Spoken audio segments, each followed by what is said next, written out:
Does anybody else, when it comes to pronouns, really feel like I honestly, I don't know. It doesn't really compute. And I mean for myself. For other peeps, I get it. For me, I'm like, I have no idea what's going on. I would say most of the time I'm like, I love he, I'm good with they, and she's very ishy. I've got a weird relationship with she. But, on the other hand, sometimes when I'm dressed like hyperfemme, and I've mentioned this in one of my previous videos, I kind of feel like a drag queen. I'm like, yes, like if you want to like she me when I'm like, you know, that's fine. But like day to day, no thank you. I think it's really weird. It's hard to explain to people who haven't had this kind of like crisis with their gender because they don't get it. Like there's no, like they just doesn't compute. I feel like it's literally like a different part of the brain being like, this is very complicated. And like, I need to talk to you guys about this because you get me. What the hell did you just say? Does anybody else, when it comes to pronouns, really feel like I honestly, I don't know. It doesn't really compute. Ha! That's it! Hold it right there! Pronoun trouble. So that young lady we just heard from in the first clip said it is hard to explain this whole pronoun thing to people who have never had a crisis with their gender. Well, people like us have never had a gender crisis because we're too busy being adults. Anyway, welcome back. Thank you guys so much for joining me. So I have a fairly quick and slightly crazy weekend liberal meltdown clown world update for you guys today. And as usual, we just don't have any time to waste. So let's get into it. Now, if you place your attention on the screen for a moment. So this purple-haired fella is Chelsea. Now, Chelsea is a biological man that identifies as a trans woman and calls himself a transbian or trans lesbian. Now, when Chelsea goes to a fine dining establishment like the one in the photo here, he will only use the ladies' restroom. Huh?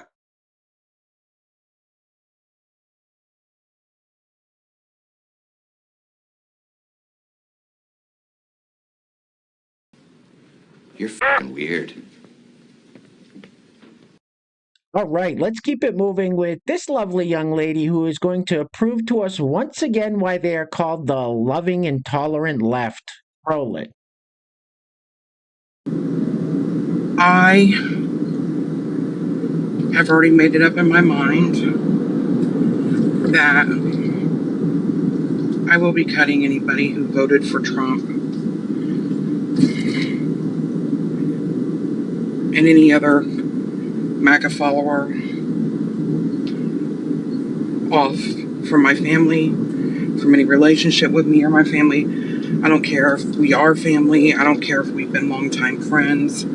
I don't care how I know you, how long I've known you. You will not be walking around me or my children or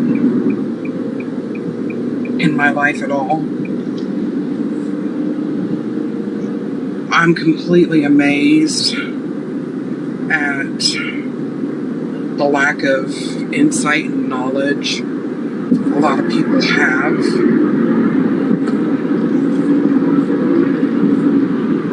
And I get it. The man is absolutely just a breath of fresh air to some of you who've for years held in your hatred or your bigoted thoughts or have underlying racist or sexist or misogynist or fascist thoughts. I've got more sins than a Chinese phone book.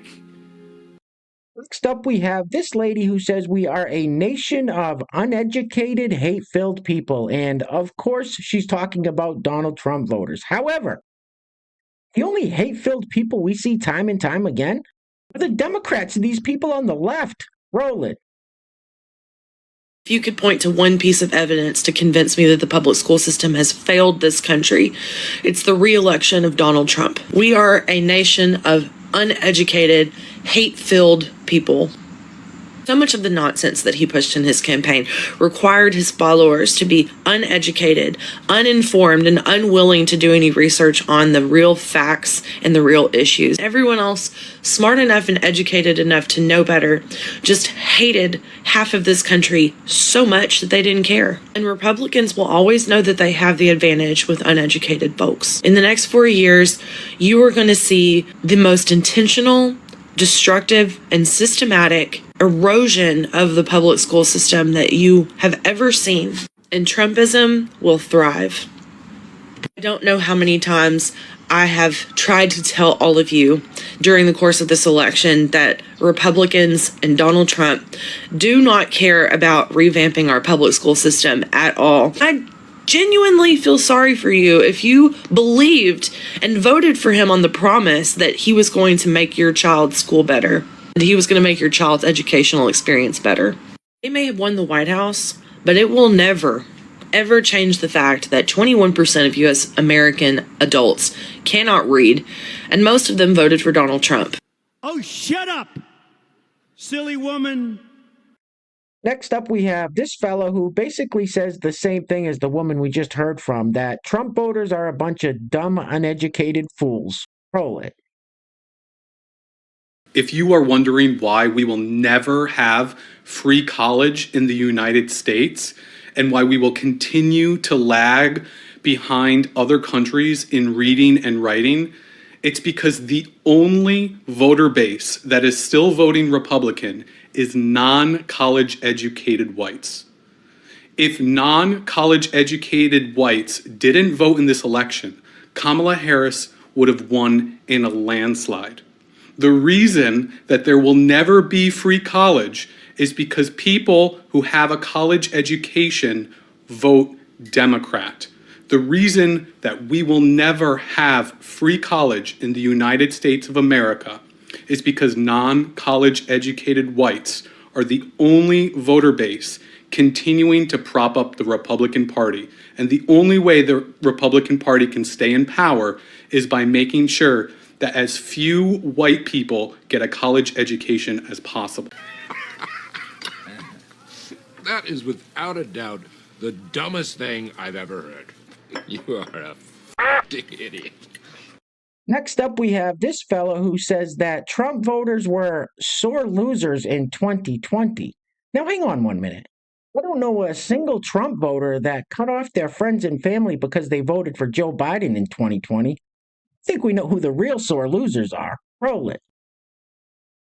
One of the major takeaways from the theatrical spectacle of this presidential election is the confirmation that the people who supported and voted for a twice-impeached 34-time felon did so not because they understand or agree with or can even name any of his policies, but because he embodies every vicious and vindictive impulse that they themselves harbor against certain marginalized Americans. By their own admission, they support him despite his incoherence and incompetence because putting him in a position of power is their way of retaliating against people who hurt their feelings by criticizing their behavior and calling them names. And their emotional response to those criticisms and those insults was to elect a blustering con man, not because they believe that he's going to do anything even remotely good for this country or any of the people who live in it, but because he is going to use the power and authority of the government to persecute and punish the people they want to persecute and punish. And as we watch them now openly delight like sadists and sociopaths in the grief and the fear and the despair of those who are going to suffer the most as a result of this election, it is inescapably obvious that they voted for and continue to support a twice-impeached 34-time felon because they savor the misery their actions inflict upon others. They showed us 4 years ago what sore losers they could be, and they're proving now again what sore winners they are as well, because their support for their political celebrity of choice was never based on a belief that he could govern effectively, but rather on the fact that supporting and voting for him spites the people they've identified as their ideological enemies. Shut the f*** up! And next up, we have our old pal Hog Kitty weighing in on the Trump election victory. Now, for those of you that don't know who Hog Kitty is, stay tuned. I'll tell you after we watch this clip. Roll it.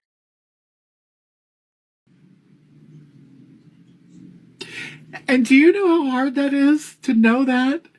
To go out there being myself? I don't even think I could be myself anymore. And what do you think that does to me in my community? That we can't even go out and be free anymore? Mm-hmm. Because all of you people, the ones who voted for that man, mm-hmm. You are so emboldened now, aren't you? So emboldened to do and say what you want. Make people feel any way that you think that they should feel. This is a sad time. This is a very sad time.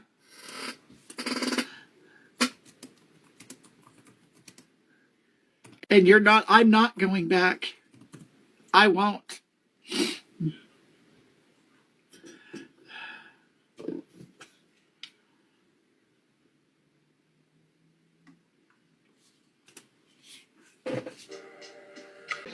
The f is wrong with you?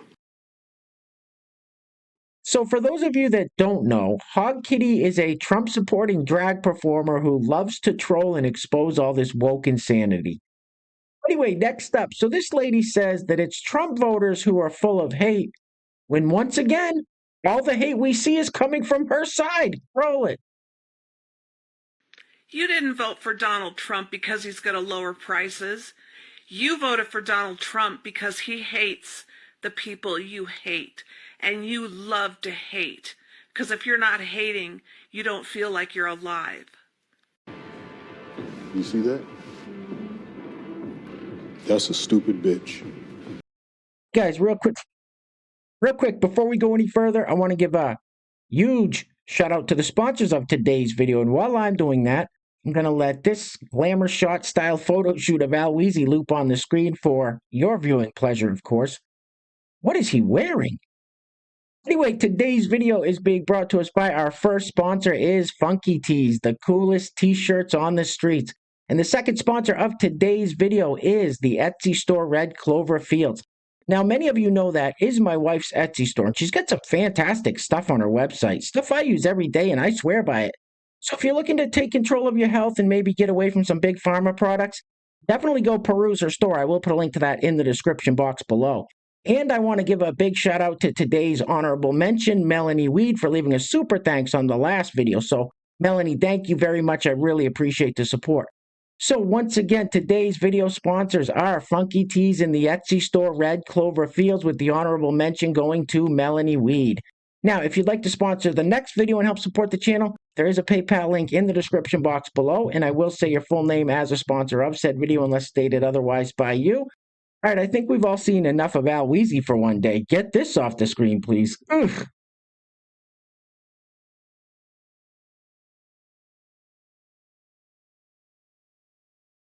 You know, you can put lipstick on a pig.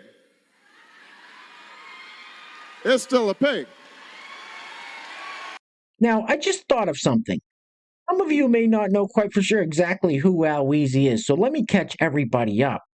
Al Weezy gained notoriety a few years back on the Whatever podcast when he called himself a bad bitch or a baddie, and on a hotness scale of 1 to 10, he gave himself a 10. Here's a quick recap of that in case you missed it. Hi, I'm Kiko. I'm 23. I go to UCSB, and I also bartend.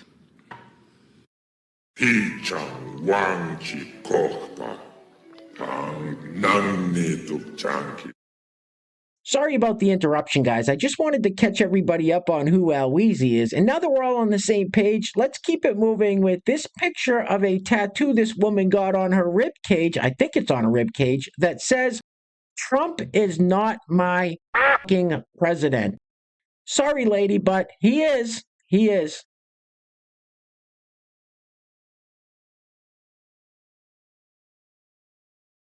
But there's a lot of dumb motherfuckers out there. There's a lot of dumb motherfuckers out there. Next up, we have this young lady who is upset that she recently got fired from her job. But here's the kicker. By her own admission, it sounds like she didn't show up for the first month of work. Was she expecting a promotion? Roll it. I just got fired from my job for being sick.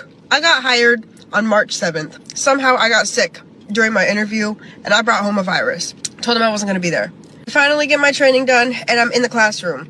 And I get a stomach bug. This is like a week and a half after I got over the cold. At this point, I'm pissing out my ass. So I told them I can't come to work. I'm on the toilet. After the stomach bug, I caught a head cold.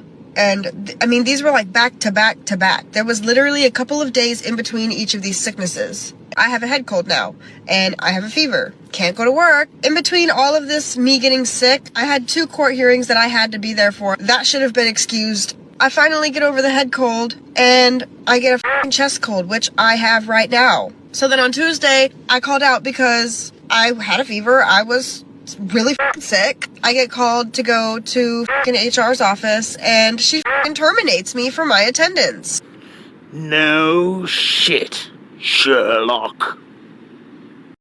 All right, guys, we are going to be wrapping it up with this incredible clip of News Nation's Chris Cuomo, still not a fan, I don't care where he works, talking to Alan Lichtman, who is supposed to be this great election predictor with this set of keys that he uses to predict elections. However, this time he got it so wrong, and instead of admitting he was wrong, he goes and blames it on everyone and everything else. As I said, it is amazing.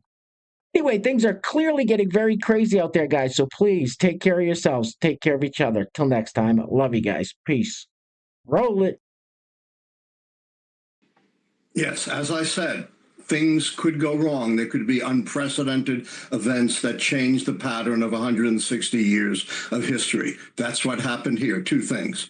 Number 1, disinformation. We've always had disinformation, but disinformation has exploded to an unprecedented degree. You talked about a grievance election, but a lot of that grievance was driven by disinformation. Starts with Fox News and conservative media, conservative podcasters with tens of millions of views. But we've seen something brand new this time. The 300 billionaire Elon Musk putting his thumb on the scales through his control of X, formerly Twitter. It's been reported that his misinformation has had billions, literally billions of views. And this is spread to every aspect of this election. There is misinformation about everything about the economy, inflation, jobs, unemployment, the stock market, growth. There is vast disinformation about undocumented immigrants, that they're supposedly killers who are out to get you.